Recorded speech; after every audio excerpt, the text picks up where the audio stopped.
If the only thing I knew about your religion was that its founder, its central text, its greatest scholars, and its most popular defenders all openly promoted pedophilia with one voice, like a giant chorus of Hollywood producers, that would be enough for me to conclude that your religion was sent straight from the pits of hell to degrade human beings by victimizing some of the most vulnerable among us. Now, we've all heard about Mohammed having sex with a prepubescent girl. We've read passages like Sahih al-Bukhari 5158. Narrated Urwa, the Prophet wrote the marriage contract with Aisha while she was 6 years old and consummated his marriage with her while she was 9 years old, and she remained with him for 9 years, i.e., till his death. We've seen our favorite dawagandist, Ali Dawa, claiming that if his daughter got her first period at the age of 9, he would tell her that she's ready for marriage. If my daughter reached the age of menstruation at 9 years old, I would say you are ready. What's it? You are ready to get married. As revolting as it is to hear Ali Dawa say that he would tell a 9-year-old girl that she's ready for marriage, keep in mind that Ali Dawa is a better man than his prophet, because his prophet didn't wait until Aisha had reached puberty. And we're proud of that.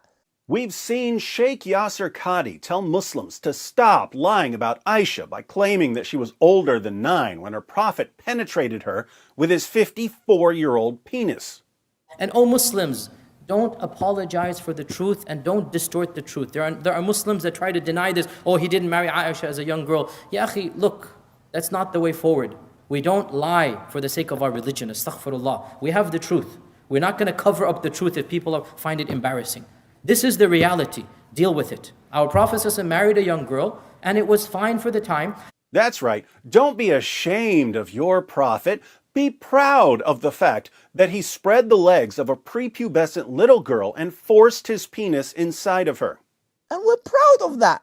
During my last debate, we saw my opponent, a convert to Islam, try to convince me that marrying children is perfectly normal by giving me a book about child brides in America. Before we get started, what I want to do, I would like to gift David Wood with a copy of a book titled American Child Bride, A History of Minors and Marriage in the United States. Thanks, Kenny, but I already had a book on child brides. It's called the Quran. And we're proud of that. As if we didn't already have enough examples of Islam's perverted obsession with little girls, we're about to see Mohammed Hijab admit that the Quran promotes an extreme type of pedophilia. His words, not mine. Yes, I'm talking about the same Mohammed Hijab who sends us messages about golden showers and other disgusting fetishes that he can't stop thinking about. Yes, I'm talking about the same Mohammed Hijab who believes that deep down, non-Muslim women want to be raped by jihadis. This same Mohammed Hijab claims that if all we had to go on was the Quran, we would think that it's perfectly acceptable to have sex with 5-year-old girls. According to Hijab, we only know that men should wait until girls are a bit older because of the hadith. But in the Quran, it's open season on 5-year-olds. If you look just at the Quran, you will get the indication that you can have sexual intercourse with a 5-year-old. If you just read the Quran, it is halal, it would be halal to have sexual intercourse with a 5-year-old. In Surah Al-Talaq, chapter 65, verse 4, Allah subhanahu wa ta'ala tells us who you can divorce and who you cannot divorce. And then he says, وَاللَّائِ لَمْ يَحِدْنَ وَاللَّائِ لَمْ يَحِدْنَ, and the ones who had never been pubescent before. And by the way, this is very important, yeah? I want all Muslims to be aware of this. The reason why we don't have sexual intercourse with 5-year-olds and 6-year-olds and 7-year-olds or whatever is not because of puberty. Wait a minute, what did you say? It's not because of puberty, because that verse in the Quran actually says lam yahid. They never had puberty before. You can't go around that. Now, we're about to hear more from Mr. Hijab, but I wanted to pause here to make sure that everyone understands his point about Surah 65, verse 4 of the Quran. Let's read the verse which is a little confusing until you realize that it's talking about divorcing prepubescent girls after having sex with them. And those of your women as have passed the age of monthly courses, for them the iddah, prescribed period, if you have doubt about their periods, is 3 months. And for those who have no courses, i.e., they are still immature, their iddah, prescribed period, is 3 months likewise, except in case of death. And for those who are pregnant, whether they are divorced or their husbands are dead, their iddah, prescribed period, is until they lay down their burden. And whoever fears Allah and keeps his duty to him, he will make his matter easy for him. What is this mess? Really confusing and horribly written, right? Welcome to the Quran. In this verse, Allah is giving rules for divorcing women and girls who don't have a monthly menstrual cycle, which this translation calls monthly courses. Earlier in the Quran, Allah had declared that if a man divorces a woman, there's a waiting period before the woman can get married again. The waiting period, called the iddah, was 3 monthly menstrual cycles. The idea was that there should be a waiting period in between husbands so that if the woman had a child, there wouldn't be any confusion about who the father was. But Muhammad's followers eventually asked him, what about women and girls who don't have a monthly menstrual cycle, either because they're too old, or because they're too young, or because they're pregnant? What do those women and girls do when we divorce them? So, Allah revealed Surah 65, verse 4 of the Quran, where He gives rules for divorcing women and girls who don't have a menstrual cycle because they're too old, too young, or pregnant. Allah says that if a man divorces a girl who's too young for a monthly menstrual cycle because she hasn't reached puberty, the girl has to wait 3 months before she marries another man. Not 3 menstrual cycles, the girl doesn't have a menstrual cycle yet. She waits 3 months instead. So that's what the verse means when it says, and for those who have no courses, i.e. they are still immature, their iddah, prescribed period, is 3 months likewise. In case you're wondering if this is what the passage actually means, let's look at 3 of the most respected Quran commentaries in history. According to Ibn Kathir, the words, and for those who have no courses, refer to the young who have not reached the years of menstruation, i.e. prepubescent girls. According to Tafsir Jalalain, this verse is referring to those who have not yet menstruated because of their young age, i.e. prepubescent girls. Ibn Abbas gives the historical background, and for such of your women as despair of menstruation because of old age, if ye doubt about their waiting period, their period of waiting shall be 3 months. Upon which another man asked, O Messenger of Allah, what about the waiting period of those who do not have menstruation because they are too young, along with those who have it not because of young age? Their waiting period is 3 months.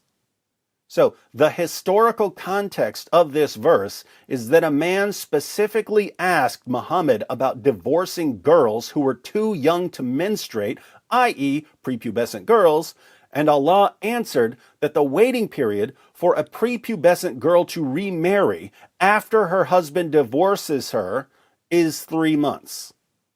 What does this mean?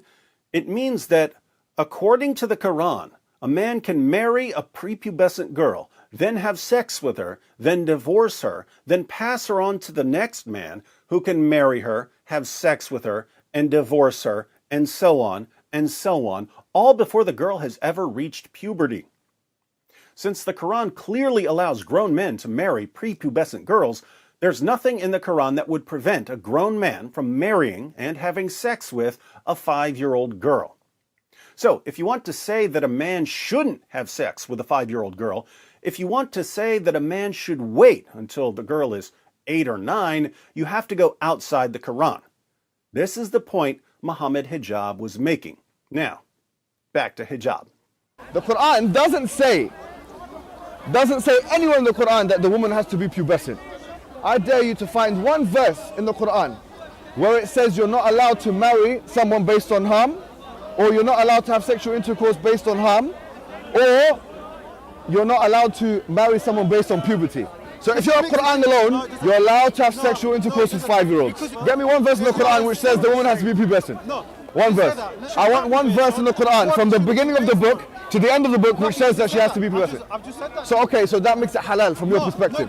From your perspective, it's halal. You know, in the Quran it says, حُرِّمَتْ عَلَيْكُمْ أُمَّهَاتِكُمْ. It says you're not allowed to marry your mum. It says you're not allowed to marry your sister, your auntie. Where does it say you're not allowed to marry a prepubescent? I'm looking for one verse that you can say, you pinpoint it and say this is where it says prepubescent marriage or whatever is not allowed. So if you're Quran alone, you're steered towards pedophilia, and a severe type of pedophilia, a wife abuse, a severe type of wife abuse. Yes, Mohammed Hijab, one of the great dawagandists of our time, says that if you just go with the Quran, it will steer you towards a severe type of pedophilia. So if you're Quran alone, you're steered towards pedophilia, and a severe type of pedophilia. That's why we need the Hadith, to steer us towards a less severe, more moderate type of pedophilia. Think about this. There are perverts all over the place. We know about the Catholic priest scandals. There are atheist pedophiles. If you watch a few episodes of To Catch a Predator, you'll see sexual predators from all kinds of backgrounds. But here's the thing. People who think that sex with children is okay generally have to keep quiet about that. They don't get to go around running their mouths about the joys of pedophilia. If they were to openly promote pedophilia, they would run into some problems. Anyone who openly promotes pedophilia in the 21st century will be publicly exposed and condemned. There's only one exception. Where do you see grown men openly discussing sex with little girls and getting away with it? Where do you see grown men publicly trying to convince other grown men that there's nothing wrong with marrying little girls? Only in Islam, and it's just part of dawah. And the better you are at defending pedophilia, the more popular you'll become as a Muslim apologist. Only in Islam. If an atheist came out tomorrow and said, there's nothing wrong with a grown man having sex with a little girl, he would be shunned by the atheist community. If a Christian came out tomorrow and said, there's nothing wrong with a grown man having sex with a little girl, he would be shunned by the Christian community. But in Islam, not only is it perfectly acceptable to defend and promote sex with little girls, it's apparently one of the defining features of Islam's top scholars and most beloved apologists. Why are these grown men in Western nations in the 21st century openly defending and promoting pedophilia? Because their prophet was a pedophile. You're proud of that. You're proud of that. You're proud of that. It just backfired on you. You're proud of that. You're proud of that. You're proud of that. It just backfired on you. This is a part of our religion. There's a reason to it. Yeah?